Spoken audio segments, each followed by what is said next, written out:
Good morning, everybody. Pastor Rick, Broadman Baptist Church. This is the Broadman Word for April 14th, 2021. And today's title is No Heavier Burden Than a Great Opportunity. What an amazing thought. You know, we are, as Christians, have a heavy burden. From Proverbs 16:9, it says, in their hearts humans plan their course, but the Lord establishes their steps. So, keeping in that vein, there is this sense about us that we have something to do. I hope anyway that you feel like that you have something to do, that simply wearing the label Christian is not enough, and hopefully that you do wear it and that you proclaim it and that it means something. But that isn't really all there is. What is my heavy burden? The scriptures tell us that we all have a cross to bear, and it is individual. We all bear the responsibility for the ministry of reconciliation. Jesus left it with us when he went to be with the Father. But we also each have an individual cross to bear. We each have a heavy burden, and we don't want to miss out on our great opportunity. It has been once said that certain people never miss an opportunity to miss an opportunity.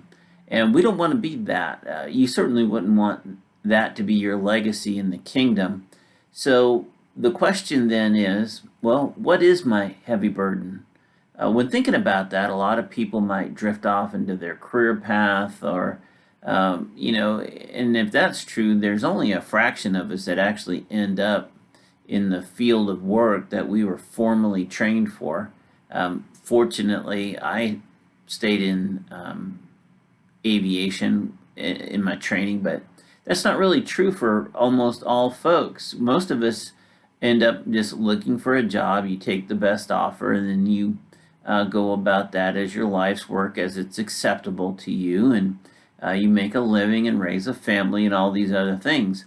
After you've done that, job to job a few times, accepting the best offers with the best opportunities, you can end up pretty far from where you thought you might be or where you started educationally or intentionally anyway.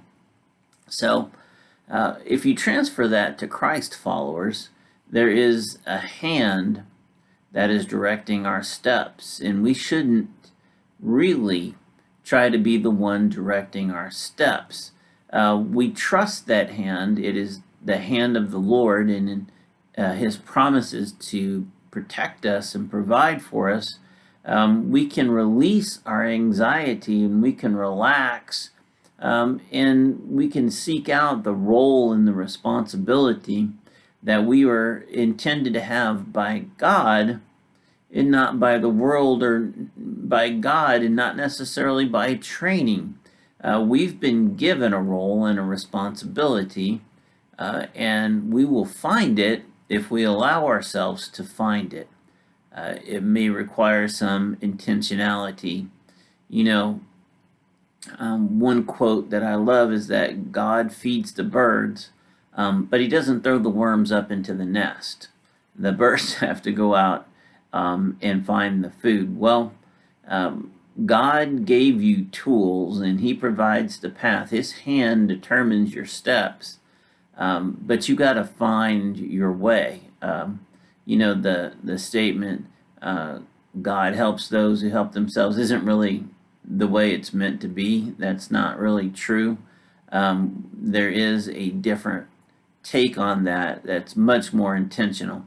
And so we then have to consider our pathway in the light of Psalms 16:9, because is it really the Lord that's directing your steps? Or are you trying to find your own opportunity, and are you probably shying away from your heavy burden in the process? Because with our heavy burden will come great opportunity, but we first have to be able to engage this heavy burden, and to do that you got to know what it is. So there has to be some work on the front end. like the birds have to leave their nest to go get the worms. You have to leave your comfort zone and your worldly definition of what your life is supposed to be, and accept the godly version of it, and let God be the one directing your steps. You can live a very fulfilled life. You can have a high level of satisfaction with what you do, no matter what your income source might be, if in fact the one directing your steps is the Almighty Lord, if that is truly the source of your inspiration, the aim of your day, to have your steps mimic what it is He might want for you.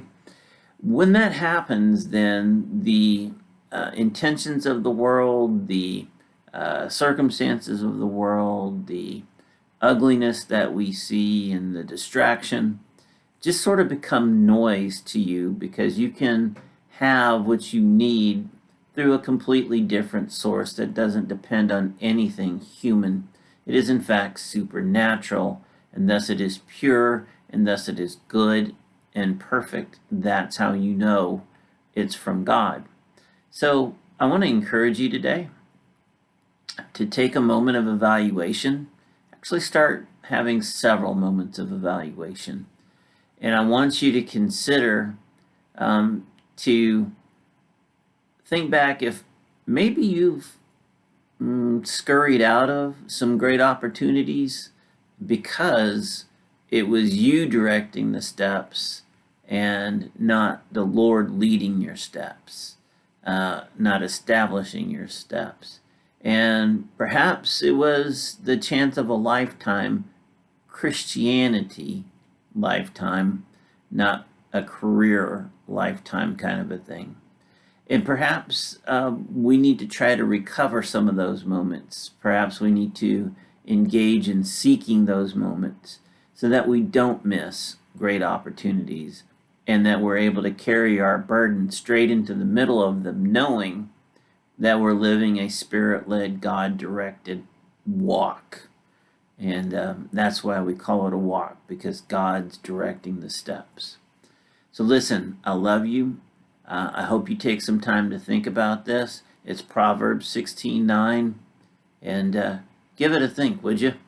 Take care. I'll see you next time.